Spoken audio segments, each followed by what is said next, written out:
1-1.5 वर्ष झालं आणि आपण काहीच करत नाही. आपण घरी आहे, आपण शेती करतोय. मग शेतीच करायचं होतं, एवढं शिक्षण का बरं घेतलं? कळत नव्हतं काय करावं. नाटकं, थिएटर बंद, सगळं बंद. मग मी काय करायचो, खिडकीत कॅमेरा ठेवला की चालू करायचो बटन, पोलिसाचा ड्रेस घातलेला असायचा, एक डायलॉग पोलिसाचा बोलायचो, पॉज करायचो व्हिडिओ, परत कपडे चेंज करायचं, शर्ट चेंज करायचं, गुन्हेगाराचा घालायचो, परत प्ले करायचो, मग गुन्हेगाराचा डायलॉग बोलायचो. असा करून मी तो पहिला रील केलेला आहे माझ्या आयुष्यातला. म्हणजे परिस्थिती एवढी चांगली नव्हती फायनान्शियली, कधी रेनकोट नव्हता माहिती, कधी छत्री नव्हती माहिती. तर कधी कधी ना गरिबीतून पण खूप काही शिकायला मिळतं. तेव्हा मी सगळ्यात वर्गात पहिल्यांदा सांगितलं होतं की मला ऍक्टर व्हायचंय आणि एकदम ऍक्टर व्हायचंय असं बोललो, सगळीकडे वर्गात हसायला लागले सगळे माझ्यावरती, मॅडम हे हसायला लागल्या.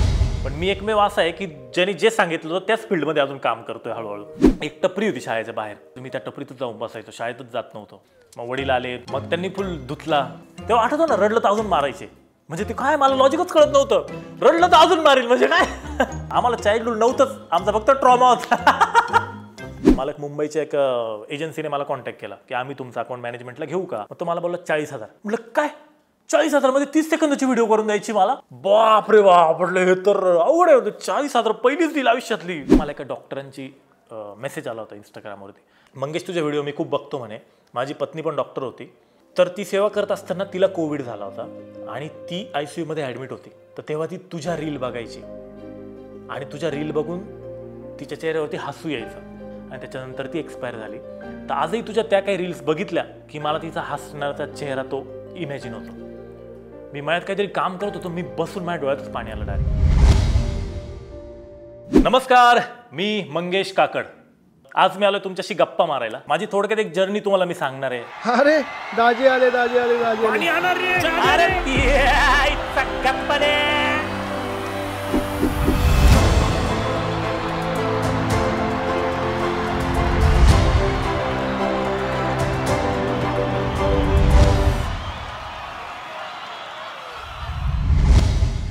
तर माझा जन्म नाशिकमध्ये झाला. नाशिकमध्ये मखमालाबाद नावाचं गाव आहे. लोअर मिडल क्लास शेतकरी कुटुंबामध्ये माझा जन्म झाला. तर लहानपणापासून थोडंसं गावाकडे शेतातच वावरल्यामुळे थोडंसं ते माझ्या कंटेंटमध्ये पण तुम्हाला दिसत असेल की त्याच पद्धतीच्या कॅरेक्टर्स असतात, त्याच पद्धतीचे स्टोरीज वगैरे असतात. तर शाळेमध्ये पहिल्यापासून हुशार होतो मी. म्हणजे ते कोणाचं महापुरुषांचं जे हे सांगतात ना चरित्र, की लहानपणापासूनच ते हुशार होते, लहानपणापासूनच त्यांनी असं केलं. तर एवढं नव्हतं काही, पण मग पहिला दुसरा नंबर यायचा माझा शाळेत. आणि तेव्हा बिस्किटं पण द्यायचे आम्हाला जिल्हा याच्या महानगरपालिकेच्या शाळेत. त्याच्यामुळे ते एक मोटिवेशन होतं शाळेत जायला. मग पाण्याबरोबर पार्लेजी खायचा. पाण्यासोबत पार्लेजी खूप भारी लागतो, सुपर लागतो. मला आठवतं तेव्हा आमचे एक ना धुळे सर होते प्राचार्य, त्यांचं ना रिटायरमेंटचा कार्यक्रम होता. तो कार्यक्रम मला का आठवतो, कारण त्या दिवशी आम्हाला 4 बिस्किटचे पुढे दिले होते त्यांनी. ते 4 बिस्किटचे पुढे महिनाभर मी खाल्ले होते सांभाळून ठेवून. घरी जाऊन आजी बाबा होते, मग त्यांना दाखवायचं की मला 4 बिस्किटचे पुढे, मग रोज 2 बिस्किट काढायचं, रोज 2 बिस्किट. आणि तेव्हा ना आमचे एक टपरी होती शाळेच्या बाहेर. तर मला शाळेतच, मी त्या टपरीतच जाऊन बसायचो, शाळेतच जात नव्हतो. मग घरी कंप्लेंट गेली, मग वडील आले, मग त्यांनी फुल धुतला. माझा चार्ज पूर्ण वडिलांकडे होता, म्हणजे जो काही मारबीर खायचा चार्ज. मम्मीने मला कधी आत्तापर्यंत, आईने कधीच मारलं नाही. सगळे जे काय ते वडील, होल अँड सोल, एकदम हाय कमांड. आमच्या शाळेपासून माझं घर 2 किलोमीटर अंतरावरती आहे आणि त्याच्यातनं मध्ये 2 नाले आहेत. त्या नाल्यांना ना खाली एवढे मोठे पूल नव्हते, असं खाली एकदम मोरी छोटी, आपण छोटे पाईप टाकून मोरी असते ना तसं. आणि तेव्हा पाऊस यायचा ना, तर जास्त जोरात पाऊस झाला की त्या मोरीच्या वरतून पाणी जायचं. त्याच्यामुळे शाळेला जायला खूप अडचण व्हायची. मग तो एक खूप भारी बेनिफिट होता आम्हाला. मग जे त्या मळ्यातले पोरं राहायचे ना, थोडं पावसाचं वातावरण झालं का, बाई आमचं तिकडं लय पाणी नसतं, आम्हाला जाता येत नाही घरी, आम्ही जाऊ का? मग ते आम्हाला लवकर सोडायच्या. असं कारण सांगून आम्ही पळायचो. मग एक दिवस वडील आले शाळेत, मॅडम म्हणते तुमचा मुलगा किती लांब राहतो, एवढ्या लांबून तुम्ही त्यांची काहीतरी व्यवस्था करा, बैलगाडीने सोडत जा, काहीतरी करत जा. तेव्हा काही गाड्या बिड्या काही नव्हतं जास्त. मग म्हणे नाही हो, आम्ही जवळ राहतो. वडील म्हणे किती वेळ लागतो इथून जायला? 7 मिनिटं लागतं म्हणे. आता 2 किलोमीटर चालायला 7 मिनिटं. आता ठीक आहे, वडील फास्ट चालत असतील त्यांच्या हिशोबाने 7 मिनिटं, पण आम्हाला अर्धा तास लागायचं ना. आम्ही रमत गमत जायचं मस्त वेगळी. परत मार खाल्ला मग टीचरचा.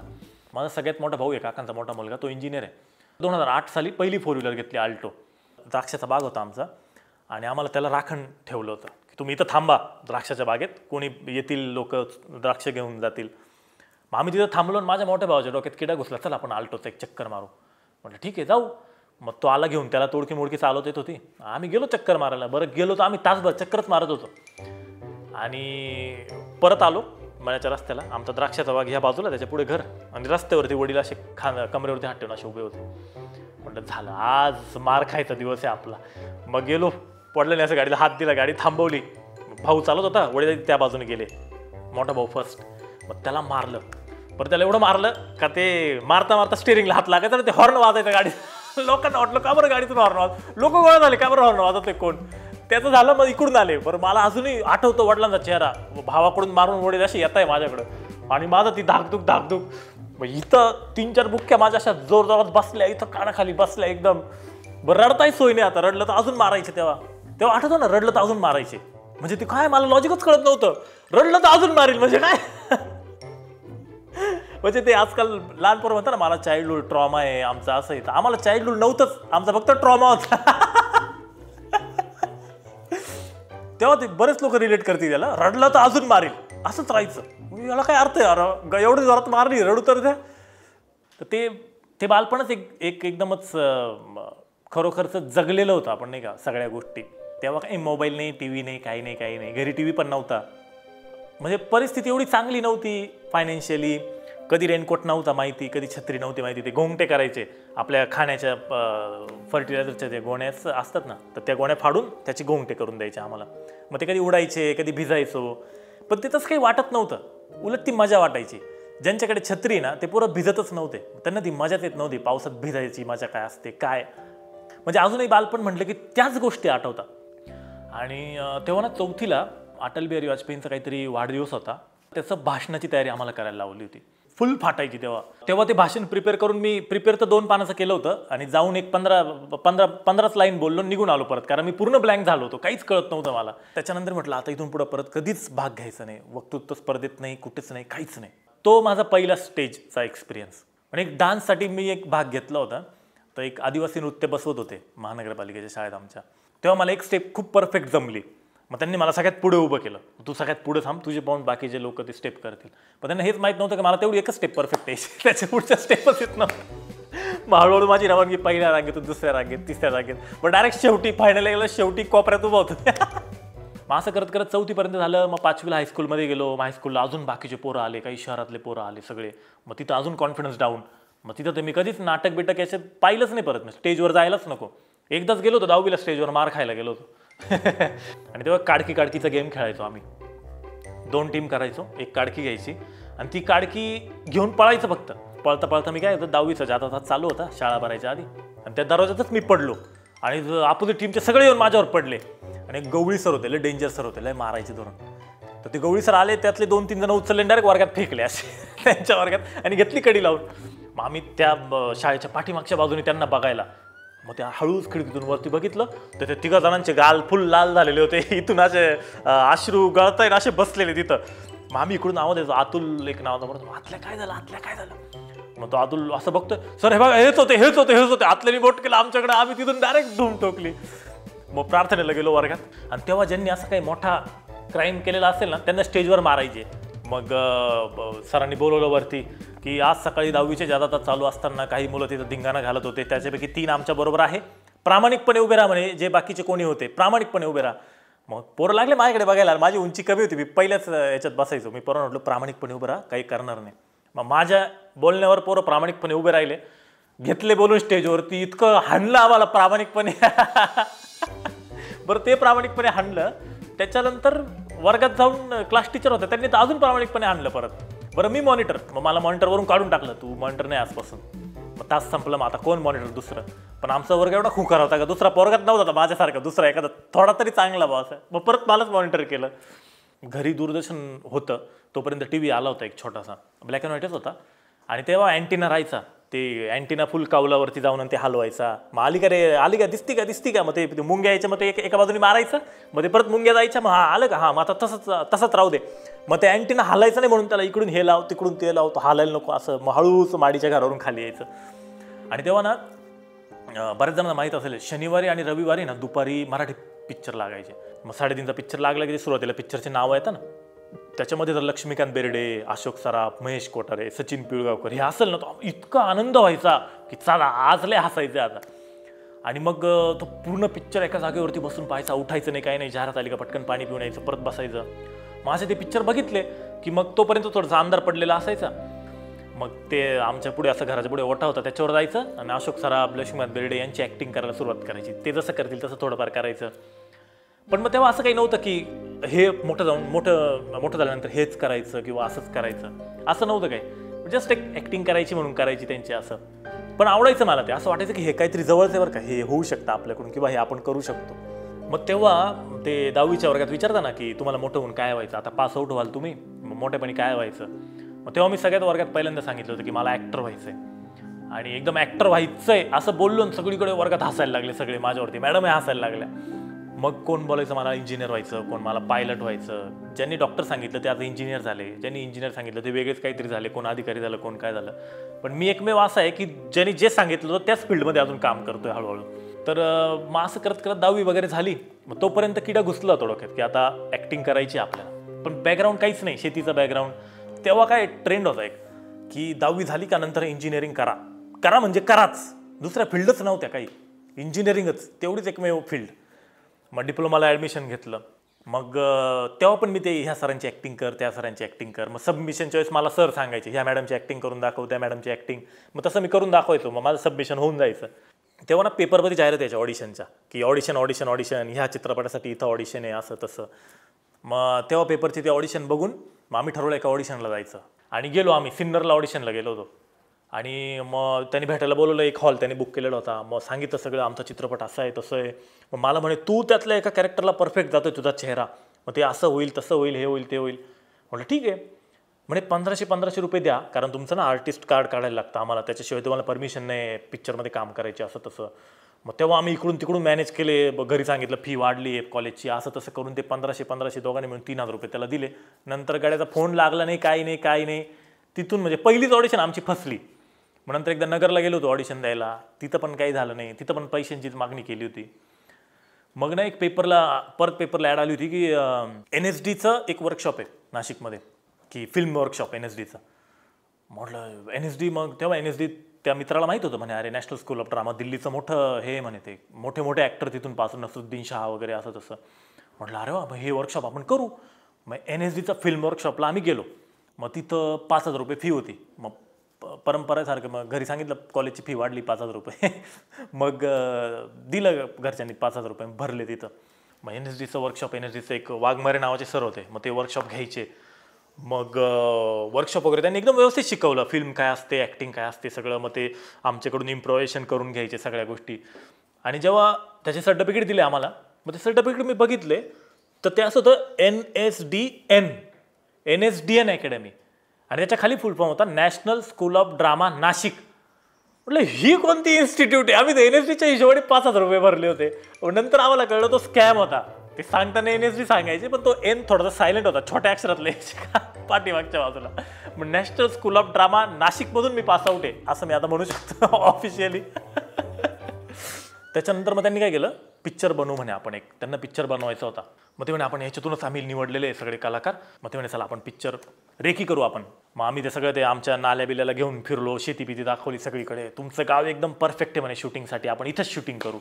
क्या बात आहे म्हटलं, पहिलाच पिक्चर गावात शूटिंग, फुल हवा. ऑडिशनचे ते रेकी वगैरे करत होतो. मग ते घरी आले सर, मग त्यांना म्हटलं चला सर घरी जेवायला. आणि घरी फुल कामाचा पिरियड चालू तेव्हा. मग तेव्हा बॉम्बलाची भाजी केली होती, वाळलेल्या बॉम्बलाची भाजी, एकदम टेस्टी. घरच्यांनी फुल मॅनेज करून सगळे जेवले. मग ते सर त्यांचे ते पेपरमधले कात्रणं दाखवतं, हे बघा मी नसरुद्दीन शाहसोबत काम केलेलं आहे, मी शत्रुघ्न सिन्हासोबत काम केलेलं आहे. आणि माझ्या वडिलांना काही माहीत नाही, काकांना माहीत नाही. मग त्यांनी कौतुकाने फोटो दाखवला, शत्रुघ्न सिन्हा त्यांचा फोटो होता कुठल्या तरी पिक्चरमधला, हे बघा यांच्यासोबत काम केलेलं आहे. तर माझे काका म्हणतात हे कोण आहे म्हणे. शत्रुघ्न सिन्हा होते. आता हिंदी पिक्चरच कधी पाहिलेला नाही, हे कोण आहे म्हणे. पण त्यांनी एक्सप्लेन केलं खूप मोठे ॲक्टर आहे असं तसं. जेवण वगैरे झाले, बॉम्बलाची भाजी खाल्ली डिरेक्टर साहेबांनी, आणि माझ्या वडिलांना बाहेर घेऊन गेले. तुमचा मुलगा खूप टॅलेंटेड आहे, खूप मस्त ॲक्टिंग करतो, त्याला मी मागच्या 2-3 महिन्यापासून ऑब्झर्व करतोय, त्याच्यासाठी खूप चांगला रोल आहे, त्याचं आयुष्य बदलून जाईल, असं होईल तसं होईल, सगळं सांगितलं. एक 5 लाख रुपये लागतील म्हणे आपल्या पिक्चरला, तुम्ही फायनान्स करा, 5 लाखामध्ये तुमचा पोरगा हिरो होईल, त्याचं आयुष्य बदलून जाईल असं तसं. माझे वडील म्हणे त्याचं आयुष्य बदललं नाही तरी चालेल, पण माझ्याकडे पैसे मागू नका, माझ्याकडे काही पैसे वगैरे नाही आहे, तो हिरो नाही झाला तरी चालेल म्हणे, आम्ही त्याला शेती करायला लावू पण पैसे नका मागू आमच्याकडे. मग तो पिक्चर पण फायनली बंद पडला. मग तो NSDN अकॅडमीचा अध्याय आमच्या आयुष्यातून संपला. मग त्याच्यानंतर इंजिनिअरिंगला ॲडमिशन घेतलं. मग इंजिनिअरिंगला ॲडमिशन घेतल्यानंतर आहे ना काही थिएटर ग्रुपसोबत ओळख झाली. आणि तेव्हा ना 2च पात्राचं नाटक होतं, छत्रपती संभाजी महाराज आणि औरंगजेब यांच्यामधलं ते संवाद होता त्या नाटकात. आणि त्याला मी तेव्हा बारीक एकदम हाईट कमी एकदम बारीक, आणि तरी त्यांनी मला औरंगजेबचा रोल दिला आणि कोणत्याच अँगलने मी औरंगजेब वाटत नव्हतो. आणि तेव्हा काय होतं, आमची युनिट टेस्ट राहायची सकाळी कॉलेजला गेलो सकाळी, म्हटलं युनिट टेस्ट देऊ आणि लगेच जाऊ. पण युनिट टेस्ट मला वाटलं 1 तासाची असेल, पण ती 2 तासाची होती. आणि नाटकाची वेळ होती सकाळी 10 वाजता. एकांकिका स्पर्धा होती ती कुठल्या तरी. तो मला फोनवरती फोन करतोय, मित्राच्या फोनवरती. मला काहीच, म्हटलं युनिट टेस्ट सोडून कसं काय जाऊ, नापास झालं होतं, घरचे हाणतील धरून. 2 तासाची युनिट टेस्ट 1 तासात दिली. पटकन ते ड्रेस बीस घेतला, मॅडमला सांगितलं मॅडम माझी औरंगजेबची भूमिका आहे नाटकामध्ये. मॅडम शॉक, तू औरंगजेब कसं काय, कोणत्या अँगलने वाटतोय. म्हटलं आहे आता मला जाऊ द्या पटकन. तिथं गेलो आणि सांगितलं अशी एकांकिका आहे आमची. म्हणे एकांकिका तर सुरू झाली. म्हटलं आज कशी सुरू आहे, औरंगजेब इकडे एकांकिका सुरू कशी काय झाली. मग मी हळूच पाठीमागच्या दरवाजाने गेलो, लोक सगळे बसलेले आणि तो बिचारा एकटाच छत्रपती संभाजी महाराजांचे डायलॉग घेतोय आणि कोणीतरी औरंगजेबचे डायलॉग विंगेमधून घेतोय. असं ते नाटक चालू आहे. नंतर परत त्याला मी फोन पण केला नाही. तिथून जे मी किक मारली माझ्या स्प्लेंडरला डायरेक्ट घरी. त्याच्यानंतर परत तिथे फिरकलोच नाही मी ते नाट्यगृहाच्या आजूबाजूला. त्याचे फोन पण उचलले नाही. बिचारा माझ्यामुळे त्याचा किस्सा झाला सगळा. बिचारा एकट्यानेच ते नाटक केलं. असं माझं पहिलं नाटक फसलं आयुष्यातलं. आणि मग त्याच्यानंतर 2012 साली इंजिनिअरिंग ॲडमिशन घेतलं. तेव्हा ब्रेकअप के बाद नावाची एक एकांकिका होती. मग आमचा जो NSDN अकॅडमीचा ग्रुप होता ना, त्यातले काही लोक कॉन्टॅक्टमध्ये होते. मग त्यांनी सांगितलं आम्ही असं एकांकिका बसवतोय, करशील का. मग ती ब्रेकअप के बाद नावाची एकांकिका केली. ती चांगली चालली, त्याच्यामध्ये रोल मस्त होता. मग असं थिएटरला सुरुवात झाली, थिएटर करायला सुरुवात झाली. मग थिएटरमध्ये आवड निर्माण झाली. जे शाळेमध्ये धसका बसला होता ना स्टेज डेअरिंगचा, की एवढं सगळ्या लोकांसोबत कसं, तर ते आता आवडायला लागलं, की स्टेजवरती जाऊन काम करायला आवडायला लागलं. आणि मग असं करत करत 2015 साली इंजिनिअरिंग पासआउट झालो. आणि तोपर्यंत थिएटर ग्रुपमध्ये बऱ्यापैकी ओळखी झालेल्या होत्या. आणि माझा मोठा भाऊ तेव्हा MPSC करायचा. मग वडिलांचं असं होतं की दोघे भाऊ घरी नको राहायला, म्हणून कोणीतरी एक जॉबला लागा. मग आता मोठ्या भावाचं ऑलरेडी वर्ष झालं होतं अभ्यासाला लागून. म्हटलं मग मी जॉब करतो, मला काही MPSC करायचं नव्हतं. 13,000 रुपये पगार मिळाला मला सुरुवातीला. आणि मग ते जॉब करता करता पण मी थिएटर सोडलं नाही. First shift second shift adjust करायचो. तिथं पण सगळ्यांना सांगून ठेवलं मी ॲक्टिंग वगैरे करतो असं तसं. आणि मग तिथे पण गणपतीचे काही कार्यक्रम असतील तिथं स्टँडअप करायचं, थोडंसं ॲक्टिंग करायची, नाटक करायचं, एकपात्री करायचं. तेव्हा मग थिएटर कंटिन्यूस सायमल्टेनियसली करत राहिलो. मग मला असं वाटलं भाऊ 1-2 वर्षात होईल पास. मग तो पास झाल्यानंतर आपण आपला स्ट्रगल सुरू करू. पण तो पासच होईना, कारण ते अवघड असतं. मला माहीत नाही MPSC एवढी अवघड असते. मग ते 4 वर्ष गेले जॉबमध्ये माझे. म्हटलं अरे तू किती वर्ष जॉब करायचा. बरं नंतर काय झालं, मी थोडं सिनियर पोझिशनला आलो होतो. मग तेव्हा मला नाटकाच्या प्रॅक्टिसला वेळच मिळत नव्हता. मग तेव्हा घरी थोडंसं गव्हर्नमेंट जॉबला लाग, सोडून दे जॉब, तू गव्हर्नमेंट जॉबचा अभ्यास कर असं तसं. आणि 2019च्या MPSCची प्रिलिम मी दिली, ती चांगली गेली. आणि आन्सर कीनुसार मला 28 मार्क येत होते. आणि तिथून मागच्या सगळ्या MPSCला ना ते 20, 19, 18 असंच मेरिट लागायचं प्रीचं. मग मी जॉब सोडला. फायनली मला तेवढं डेअरिंग नव्हती, पण डेअरिंग केली. 35,000 रुपयाचा जॉब सोडला. मग रिझल्टमध्ये मला रिवाईज आन्सर कीनुसार 28चे 26 मार्क झाले आणि मेरिट लागलं 27ला. म्हणजे एका मार्काने माझी प्री हुकली आणि मी काही प्रिलिम पास नाही झालो. मग असं करत करत कोविड आला आणि लॉकडाऊन लागलं. आमच्या जे नाटकाचा ग्रुप होता त्यांनी ठरवलं की आपण यूट्यूबवरती काहीतरी करू. आता सगळे घरीच आहे, तर मग काहीतरी शूट करून, तू शूट करून मला पाठव, तू शूट करून पाठव तू. त्याच्यानंतर काय होतं, माझ्याकडे चांगला फोन नव्हता, भावाकडे चांगला फोन होता, कारण मी जॉबला होतो ना तेव्हा मी त्याला फोन घेऊन दिला होता. मग त्या फोनवरती ना मी असं खिडकीमध्ये फोन ठेवायचो, जायचो, ॲक्टिंग करायचो आणि तो व्हिडिओ मग मी एडिटिंगला पाठवून द्यायचो मित्राकडे. मग तो एडिट करून त्याच्या यूट्यूब चॅनलवरती अपलोड करायचा. टिप्पर नावाचं चॅनल होतं आमचं तेव्हा. मग ते करता करताना ऑगस्ट 2020मध्ये जुलै ऑगस्टच्या दरम्यान रील्स एक नवीन इंस्टाग्रामवरती आलं होतं. आणि मग त्या रील्सवरती मला वाटतं मी पहिला रील केला होता तेव्हा ना बिनोद नावाची एक मीम खूप व्हायरल झाली होती. काहीतरी एकाने कमेंट केली होती बिनोद, आणि मग ते बिनोद सगळं चाललं होतं आठवडाभर. मग मी पोलीस आणि गुन्हेगार असं एक केलं होतं.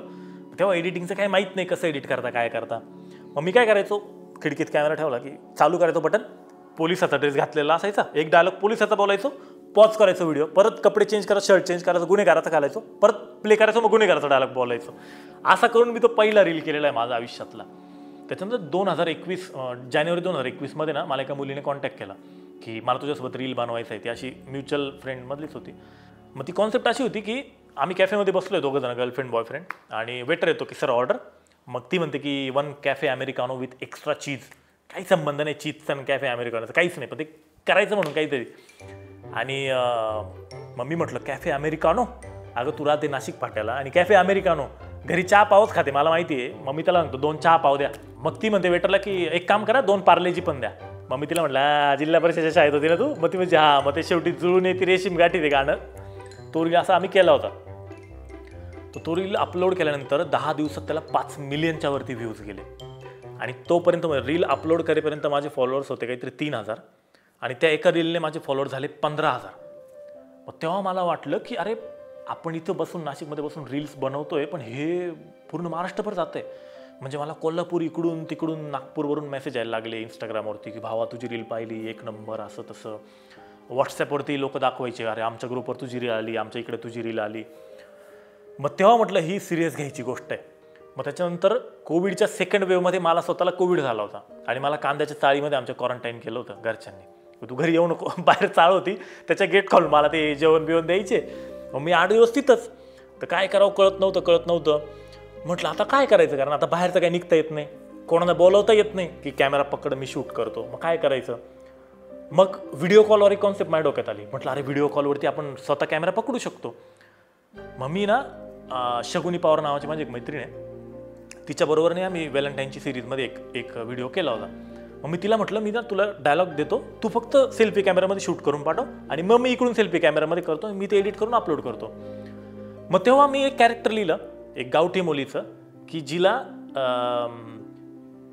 जमिनीची खूप आवड आहे, म्हणजे लग्नासाठी मग जमीन पाहिजे तुझ्याकडं. मग ते बॉयफ्रेंडसारखी डिमांड करत असते की तू गाडी घे, तू जमीन घे, तू जॉबला लाग, तू असं कर, तू तसं कर, आणि मगच मी तुझ्याशी लग्न करेल, नाही तर माझ्या घरचे काही परमिशन देणार नाही.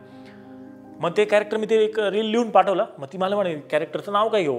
म्हटलं की चिनी नाव काय कॅरेक्टरचं, चिनी असं काहीतरी वेगळं आहे, कोणाला रिलेट नाही होणार असं. मग तिने ते चिनी नावाचं कॅरेक्टर तिने ते केलं आणि तिने बिचाराने ती बेरिंग खूप भारी पकडली. ती अशी मी भोळसट मुलीची तिला बेरिंग दिली, तिने भारी पकडली. तर ती मंगू चिनी सिरीज खूप हिट गेली आमची. मग ते कोविडचा काळ पण आमचा तो घरात बसून गेला नाही किंवा काही गॅप गेला नाही, त्याला मी सोल्युशन शोधलं की याला काय करू शकतो. मग ती सिरीज खूप हिट गेली मंगू चिनीची. मग मी एक रिक्षावाल्याची सिरीज काढली होती इंस्टाग्रामवरती, तिला पण चांगला रिस्पॉन्स आला. मग आयडियल ड्रायव्हर, आयडियल डेट, आणि साधारण 1-1.5 लाख फॉलोअर झाल्यानंतर मला एक मुंबईच्या एक एजन्सीने मला कॉन्टॅक्ट केला की आम्ही तुमचा अकाउंट मॅनेजमेंटला घेऊ का, तुम्हाला ब्रँड्स वगैरे आणून देऊ. म्हटलं ठीक आहे चालेल. तोपर्यंत मला काही माहितीच नव्हतं सोशल मीडियावरती काय चार्ज करायचं, काहीच प्रमोशनचं काही डोक्यातच नव्हतं. मग तेव्हा पहिलं ना क्वॅक नावाचं ॲप्लिकेशन होतं, त्याची ॲड मी केली होती. मग तो मला म्हणे ये डील लॉक हो रही है तो ऐसा वैसा कितने को करेंगे ऐसा. म्हटलं ठीक आहे, कितीमध्ये लॉक झाली. मग तो मला बोलला 40,000. म्हटलं काय 40,000 मध्ये 30 सेकंदाची व्हिडिओ करून द्यायची मला. बाप रे बाप, म्हटलं हे तर अवघड आहे. 40,000 पहिलीच डील आयुष्यातली, 30 सेकंदाची व्हिडिओ द्यायची, 40,000 रुपये मिळणार. एवढा खुश झालो मी, इतकी खुशीमध्ये ती रील केली मी एकदम. त्याच्यानंतर मग पुढच्या 2-3 महिन्यात मला 3-4 डील आल्या 40,000च्या. मग मी जॉब सोडताना एक लोन काढलं होतं, पर्सनल लोन माझ्यासाठी, ते मी नील करून टाकलं. म्हटलं आता हे भारी आहे, ह्याच्यात करू कंटिन्यू. मग असं करत एक कॅरेक्टर डेव्हलप करत गेलो. मग त्याच्यानंतर होतं ना कधीतरी असा ब्लॉक येतो की आता काय करायचं, आता कळत नाही काय करावं.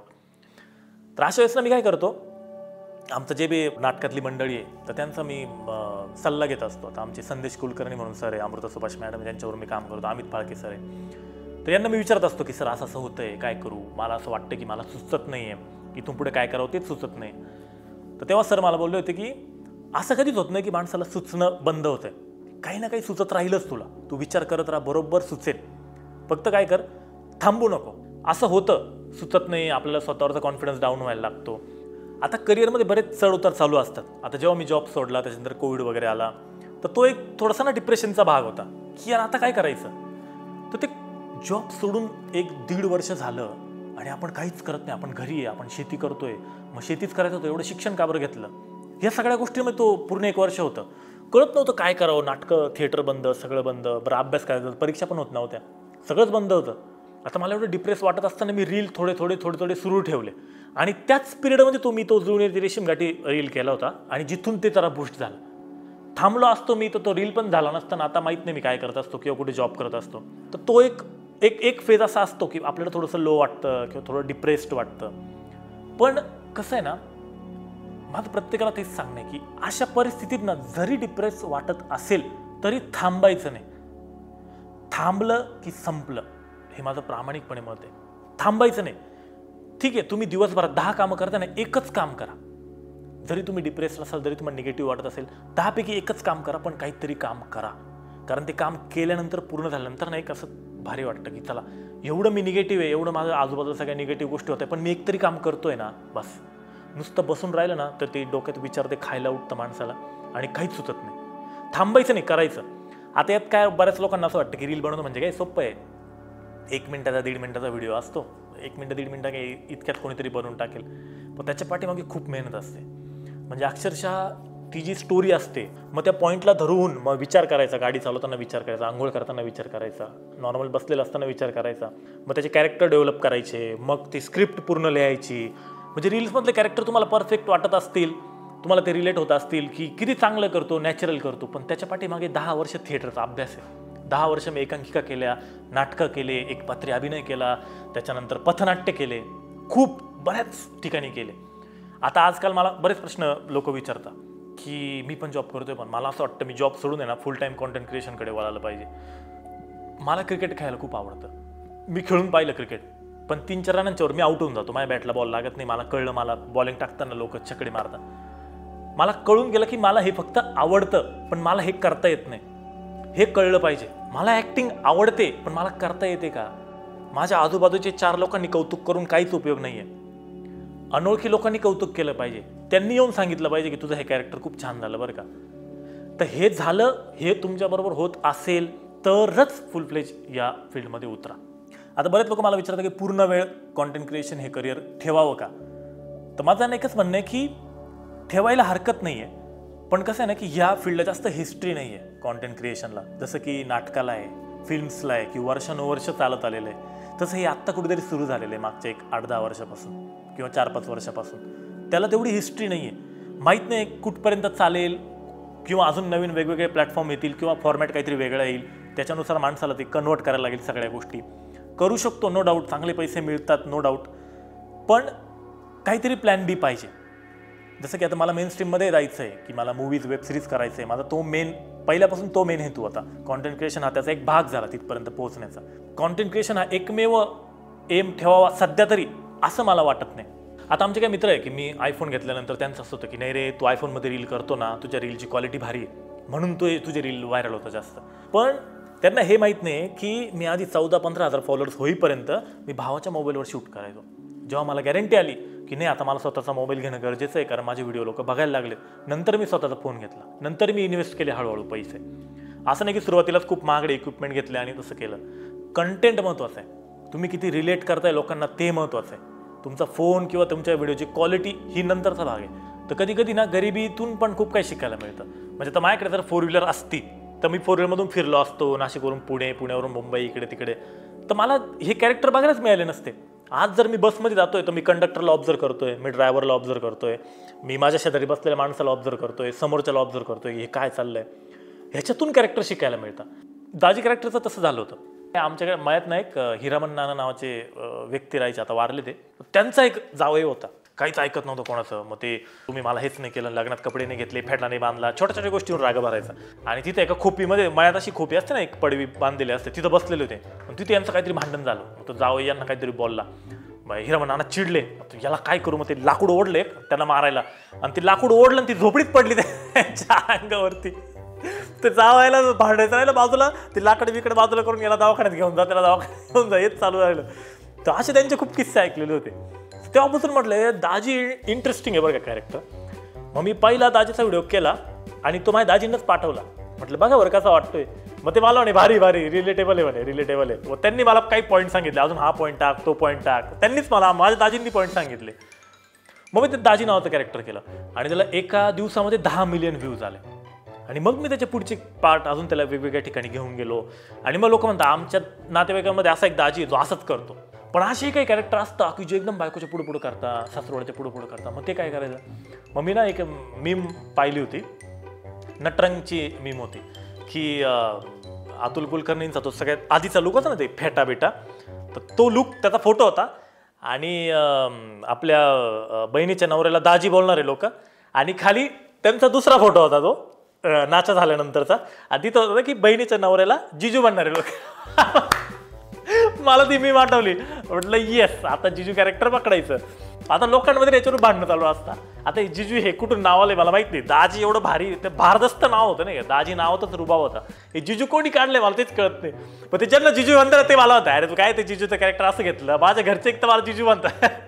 एक कुठली भारी कमेंट होती बरं का, त्याला काहीतरी गोष्ट त्याला सासूरवाडीने काहीतरी छळलं असावं नेमकं. त्याची कमेंट होती की कॉमेडी म्हणून ठीक आहे, पण तुम्ही जे मुद्दे मांडताय ते एकदम बरोबर आहे म्हणे. सासूरवाडीमध्ये खरंच काही काही लोकांना मान मिळत नाही. मी त्याच्या कमेंटला वाचली, म्हटलं याला 100% ना सासूरवाडीतून जेवायला दिलं नाही, काहीतरी गुलाबजाम विचारलं नाही, 100% आयुष्यात काहीतरी झालंय. लोक असं खूप रिलेट करतात. आता ते माझ्या पाटलांची एक ती शिबी आहे की ती आईचा गातपाण्या. तर एकाची कमेंट होती एका व्हिडिओवरती की तुम्ही आमच्या आडनावाची बदनामी करताय म्हणे, तुम्हाला पटलं पाहिजे असं तसं. मग मी त्याची प्रोफाईल ओपन केली, त्याचं आडनाव होतं गतपाने. अरे बाप रे, आता काय शब्द वापरावे ते मला कळत नव्हतं की हे काय शब्द वापरावे. पण ह्याचा काही कधी कधी पॉझिटिव्ह पण हे होतं. म्हणजे मला कोविडच्या काळामध्ये एक खूप भारी लोकांनी हे दिलं होतं की सेकंड वेव्हमध्ये कोणाच्या घरचं कोणीतरी मरत होतं, कोण व्हेंटिलेटरवरती, कोण काय. त्याच्यातनं मला एका डॉक्टरांची मेसेज आला होता इंस्टाग्रामवरती. तर माझ्या इंस्टाग्रामवरती ना स्टोरीजमध्ये लव नावाचं हायलाईट आहे, त्याच्यात मी सगळ्या स्टोरीज. मग एखाद्या मुलाचा मेसेज होता की माझे बाबा कोविडमध्ये वारले सेकंड वेव्हमध्ये, तर मी खूप डिप्रेशनमध्ये गेलो होतो, पण मग मी तुझे व्हिडिओ बघून मला जरा चांगलं वाटतंय, मी परत ट्रॅकवरती आलो. तसे एक डॉक्टर होते कुठले तरी, मला त्यांचं नाव नाही आठवते. तर ते म्हणे की मी एक रील ना स्टोरीला रिशेअर केला होता, म्हणजे खूप जुना रील होता तो, मी रिशेअर केला वर्षभरानंतर. त्याच्यावरती त्यांची मेसेज आला होता मला की मंगेश तुझे व्हिडिओ मी खूप बघतो म्हणे, माझी पत्नी पण डॉक्टर होती, तर कोविडच्या सेकंड वेव्हमध्ये आम्ही खूप सेवा केली लोकांची कुठल्या तरी हॉस्पिटलमध्ये. तर ती सेवा करत असताना तिला कोविड झाला होता आणि ती ICUमध्ये ॲडमिट होती. आणि तेव्हा मी ICUमध्ये तिला भेटायला जायचो, तर तेव्हा ती तुझ्या रील बघायची आणि तुझ्या रील बघून तिच्या चेहऱ्यावरती हसू यायचं. आणि आज तू जी स्टोरीला रिशेअर केलेली रील आहे ना, तर ही तिच्या शेवटच्या काही दिवसांमधली ती रील बघत होती, तिच्या चेहऱ्यावरती हसू होतं आणि त्याच्यानंतर ती एक्सपायर झाली. तर आजही तुझ्या त्या काही रील्स बघितल्या की मला तिचा हसणारा चेहरा तो इमॅजिन होतो. मी मळ्यात काहीतरी काम करत होतो, मी बसून माझ्या डोळ्यातच पाणी आलं डायरेक्ट की म्हटलं आपण प्रामाणिकपणे एखादं काम करतोय, काहीतरी लोकांना हसवण्याचा प्रयत्न करतोय, पण त्याचा इम्पॅक्ट लोकांच्या आयुष्यात कितपर्यंत होऊ शकतो हे आपण इमॅजिन पण नाही करू शकत. म्हणजे मला बरेच असे मेसेज आले की तुझे रील्स बघून आम्ही डिप्रेशनमधून बाहेर आलेलो आहे, की माझी आई वारली होती कोविडच्या ह्याच्यामध्ये, पण त्याच्यानंतर तुझे रील्स बघून मला जरा बरं वाटलं. किंवा माझे वडील ICUमध्ये असताना मी तुझ्या रील्स त्यांना दाखवायचो, आता ते बरे झाले, पण त्याच्यानंतर तुझ्या रील्स बघायची सवय त्यांना लागली. मग तेव्हा म्हटलं प्रामाणिकपणे कुठलंही काम करत राहिलं तर डेफिनेटली त्याचं रिटर्न्स तुम्हाला मिळतातच. तर माझ्या आत्तापर्यंतच्या जर्नीमध्ये म्हणजे अजून बरंच लांब जायचं आहे, बरंच दूर जायचं आहे. अजूनही मी असं म्हणत नाही की मी खूप स्वतःला सक्सेसफुल झालो आहे किंवा एस्टॅब्लिश झालो आहे. मी थँक्यू म्हणेन की पहिलं म्हणजे अशोक सराफ आणि लक्ष्मीकांत बेर्डे ह्या दोघांना, म्हणजे ह्या दोघांच्या चित्रपटांनी संस्कार केलेत आमच्यावरती. यांचे कॅरेक्टर बघून मी ॲक्टिंग करायला लागलो की हे असं करतात, आपण तसं करून बघू.